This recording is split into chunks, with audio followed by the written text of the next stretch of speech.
இதை சொல்லும்போது நம்ம சாமியல் ஐயாவுக்கு சாட்சி ஞாபகம் வருது. நான் அவரை முந்தா நாள் பார்த்தேன். அப்போ அவர் புலம்புனாராம், ஆண்டவரே நான் உமக்கு புக்கெல்லாம் எழுதுறேன், ஊழியம் செய்கிறேன், என்ன புரட்டி புரட்டி எடுக்கிறேன், எனக்கு கஷ்டத்தை கொடுத்துட்டீரேன்னு சொல்லி புலம்பிட்டு இருந்தாலும் கொஞ்ச நாளே ஒரு புலம்புவார். எனக்கு தெரியும், ஐயா எப்படி பண்ணிட்டீரே ஆண்டவரேன்னு புலம்புவார். உடனே ஆண்டவர் இந்த ஹாஸ்பிட்டல் என்னோட MMM கொண்டு அங்கே ஐசியூ இவர் மட்டும்தான் இருக்கிறார். எனக்கு யாருமே இல்லை ஆண்டவரே, நான் தனியாக இருக்கிறேன் ஆண்டவரே, எனக்கு இப்படி பண்ணிட்டீரே, என்னை கைவிட்டுட்டாரான்னு புலம்புறது போல புலம்பிட்டு இருந்தாராம். சரி உனக்கு ஆளை இல்லைன்னு ஆள் அனுப்புறேன்ட்டு ஆண்டவர் பக்கத்து பெட்டில் ஒரு மனுஷனை கொண்டு வந்தார். அவர் வந்ததுலேருந்து ஒரே இருமலாம். அவர் இருமிக்கிட்டே இருக்கு, முழுக்க தூக்கமும் போயிடுச்சு. இப்போ சொல்றாரு, பாஸ்டர் வந்தார் அந்த மாதிரி, அதை பார்த்த பரிதாபம், அப்படி இருமுனாரு. அதுக்கு பிறகு பார்த்தா நான் போய் அவருக்கு ஜெபம் பண்ண ஆரம்பிச்சிட்டேன். என்னால தாங்க முடியல அவர் இருமல். அப்புறம் விசாரிச்சா அவர் ஒரு தேவ மனுஷன், ரசிக்கப்பட்ட மனுஷன். அவருக்கு இருதய கோளாறு, நுரையீரல் கோளாறு, கிட்னி கோளாறு எல்லாம் அவருக்கு. ஆனா அவர் ஜீவனோட இருக்கிறாரு. வந்து அவர் வைஃப் ஜெபம் பண்ணாங்களாம். அவர் ஒரு நல்ல ஒரு ஊழியத்தில் இருக்க எல்லாம் போயிடுச்சு. இதை கேட்ட உடனே ஆடிட்டார். ஆண்டவரே எனக்கு போதும் ஆண்டவரே, இந்த மனுஷனுக்கு எல்லாம் அவுட்டு, கிட்னி நுரையில் எல்லாமே அவுட் ஆகி இருந்தாலும் இருமிட்டே இருக்கிறாரு, அந்த ஜீவனோட இருக்கிறாரு. பாரு நீ புலம்புறா கைவிட்டுட்டேன்னு, ஆள் இல்லைன்னா அதான் ஆள் அனுப்பி விட்டுருக்கு. இவர் ஆடித்தாராம், எப்படி இவர் உயிரோட இருக்கிறாரு என்று சொல்லப்படுது. அவர் கண் கலங்கி சொன்ன வார்த்தை என்ன தெரியுமா? அவரது இருமல்லையும் அந்த மனுஷன் சொன்னாராம், சார் புத்தகத்தை எழுதுங்க சார் நாராம். இவருக்கு இவர் என்ன பண்றன்னு அவருக்கு தெரியாது. ப்ராபசியா நீ தேவனுடைய புத்தகத்தை எழுது. பாருங்க ஆண்டவருடைய நடத்துதல பாருங்க. அதே போல நம்முடைய வாழ்க்கை ஆண்டவர் நம்மளை கைவிட்டுட்டாரா, இவ்வளவு ஆண்டவருக்காக தொண்டு செய்யறோம், ஆராதிக்கிறோம், காணிக்க கொடுக்கிறோம், ஒளித்தான், எனக்கு ஏன் இந்த பிரச்சனைங்கும் போது புலம்புனா அதுக்கு ஏற்ற ஆளை கொண்டு விட்டுருவாரு. ட்ரைனிங் கத்துக்கிட்டதுக்காக ஆண்டவர் செய்யறாரு. சொல்றாரு, நான் உட்காந்து பேசுறேன். சொல்றாரு, பாஸ்டர் நான் யாரும் இல்லை, தனியா இருக்கிறேன்னு கர்த்தர் கொண்டு வந்துட்டாரு. பார்த்தா தூக்கமும் போச்சு. அவருக்கு போய் நான் தான் அப்புறம் ஜெபம் பண்ணேன். ஆண்டவர் அவரை கொண்டு சொன்னார், நீ புத்தகத்தை எழுது. அல்லேலூயா. ஆண்டவருடைய நேர்த்தியான நடத்துதலை பாருங்க. நீங்க உடைக்கப்பட்டு கதறிக்கிட்டு இருக்கும் போது கர்த்தர் யாரையாவது கொண்டு விடுவார், உங்களை ஆற்றி தேற்ற, உங்களை திடப்படுத்த, உங்களை உற்சாகப்படுத்த, உங்களை தைரியப்படுத்த கர்த்தர் கொண்டு ஆளை அனுப்பி விடுவாரு. யாரையாவது ஊழியக்காரனை அனுப்புவாரு, இல்லை விசுவாசியை அனுப்புவாரு. ஒருத்தர் வரலன்னா தேவதூதனே அனுப்புவார். ஏன் தேவதூதனே வரலன்னா அவரே இறங்கி வருவார். அவரே இறங்கி வருவார், ஆவியானவர் வருவார். எத்தனை விசுவாசிக்கிறீங்க? அவரால் நீங்கள் மறக்கப்படுவது இல்லை. ஆவியில் எளிமை உள்ளவர்கள் உடைந்து இருக்கும் பொழுது, நொறுங்கி இருக்கும் பொழுது, பின்வாங்காதபடி தெய்வமே என்று தாழ்த்தும் பொழுது கர்த்தர் உங்களை மறப்பதே இல்லை. எத்தனை விசுவாசிக்கிறீங்க? அல்லேலூயா. வேதம் சொல்லுது, விசுவாசத்தினாலே நீதிமான் அப்போ பிழைப்பான், மறக்கப்பட மாட்டான். அவன் நம்ம நீதிமானா இருக்கும் பொழுது தேவன் நம்மளை மறக்கவே மாட்டார். சோத்திரம். சங்கீதம் 112 வாசிங்க. ஒவ்வொரு வசனத்தை மட்டும் சொல்லி நான் முடிக்கிறேன். சங்கீதம் 112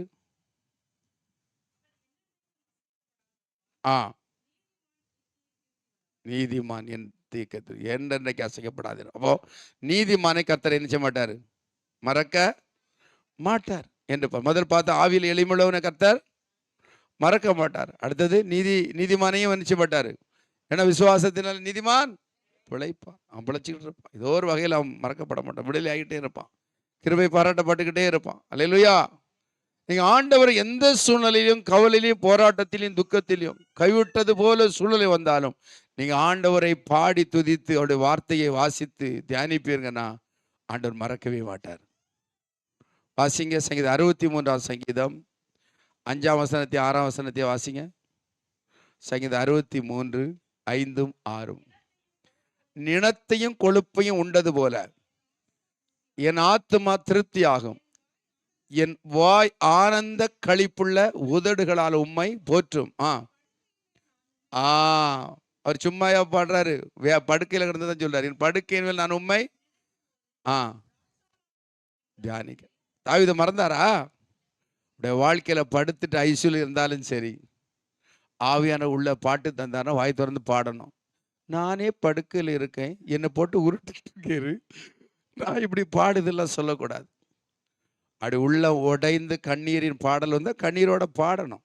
ஏன்னா அதில் ஒரு காரணம் இருக்கும். ஆமென். ஒரு புத்தகம் படித்தேன். அதில் ஒரு ஊழியம் செய்கிறவர், உண்மையானவங்க, ஆண்டவருக்கு பயந்த குடும்பம். ஒரு சின்ன ஆக்சிடெண்ட்டில் அவங்க பிள்ளை வந்து இதாயிடுச்சு, பேச்சு எல்லாம் போயிடுச்சு. ஹாஸ்பிட்டலில் போட்டால் கோமா ஸ்டேஜ் ஆயிடுச்சு. எவ்வளோ ஜெபிச்சாங்க, ஊழியக்காரங்களாம் ஜெபிச்சாங்க, சபையில் ஒன்றும் நடக்கலை பல மாதம். அதனால அவர் விரக்தி ஆகி ஆண்டவர் கைவிட்டார். ஆண்டவர் வேண்டாம், ஒன்றும் வேண்டான்னு சொல்லிட்டு சோத்திரம் போடுறதோ ஜெபிக்கிறதோ பைபிள் வாசிக்கிறதோ நிறுத்திட்டார். அப்படி நாட்கள் போகுது, ஒரு காரியமும் நடக்கலை. ஆனால் ஒரு நாள் அந்த ஐசியூவில் இப்படி கோமா ஸ்டேஜில் இருக்கவங்களுக்கு ஏதோ கொண்டு போகிறாரு. இப்போ ஆவியானவர் சொல்கிறாரா, நீ பாடுறது ஜெபிக்கிறதெல்லாம் நிறுத்திட்ட, கோயிலுக்கு போகிறதையும் நிறுத்திட்ட, நீ ஆண்டவர் இப்போ துதி, நீ ஆண்டவர் சோத்தரி. இவர் சொன்னார், யாரும் துதிக்க மாட்டேன், என்ன வேதனைப்படுத்திட்டு பிள்ளைய கோமாவில் போட்டு துதிக்கிறவ பாடுறதா பையா கடவுளாவது சொல்லி முடியவே முடியான்ட்டாராம். விரக்தி, ஒரு கட்டத்துக்கு ஒரு விரக்தி ஆகிடும்ல, விரக்தி ஆகி முடியவே முடியாது. நடந்தது என்ன, இவர் முடியாதுன்ட்டாராம்.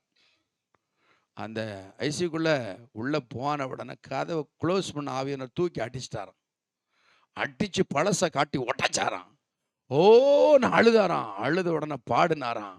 அடுத்து பாட்டையும் நிறுத்த முடியாது, சோத்த முடியல. அழுது ஒரு ½ ஆகல, கோமா ஸ்டேஜில் எழும்பிட்டா. கறந்துட்டுமா? அல்லேலூயா. உயிருள்ள சாட்சிங்க, உயிருள்ள சாட்சி.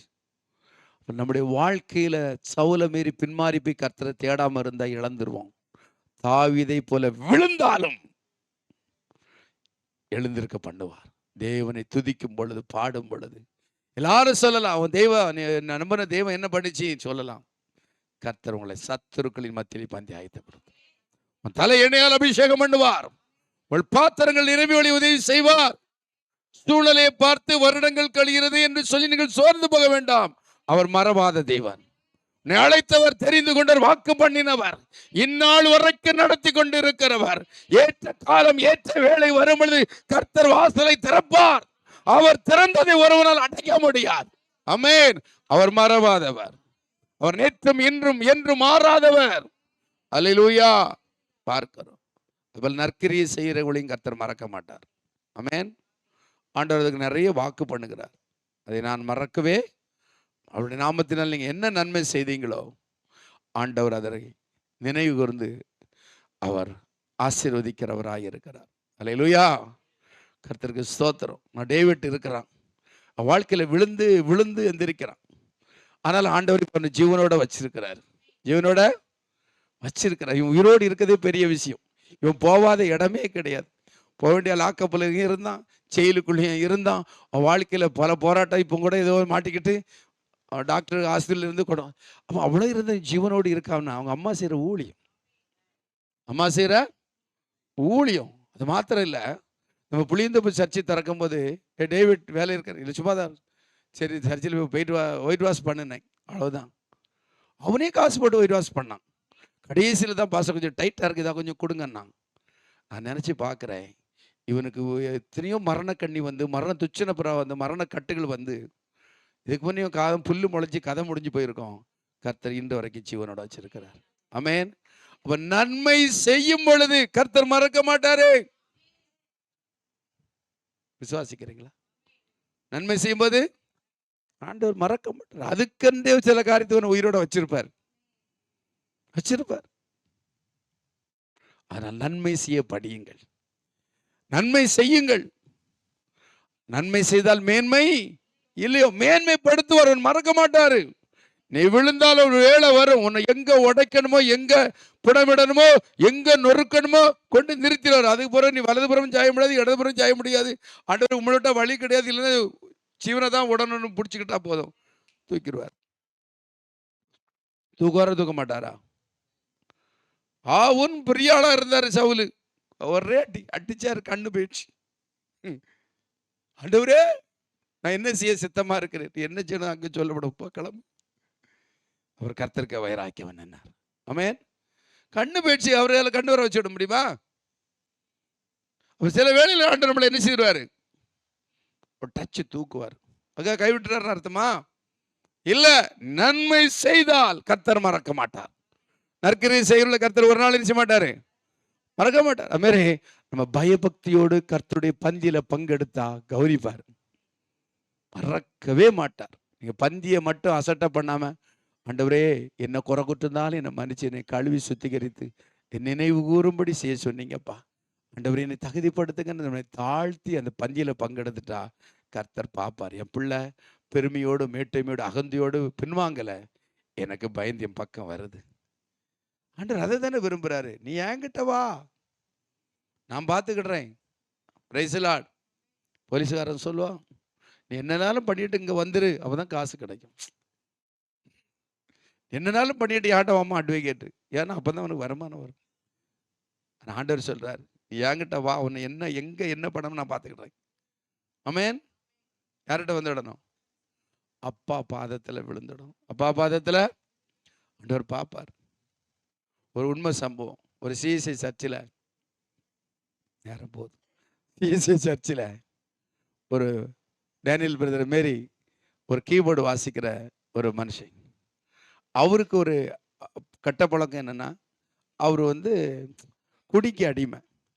ஆனால் காலையிலே ஞாயிற்றுக்கிழமையானாலும் ஒரு பக்கு அடித்தாதான் அவருக்கு கை உதறாது.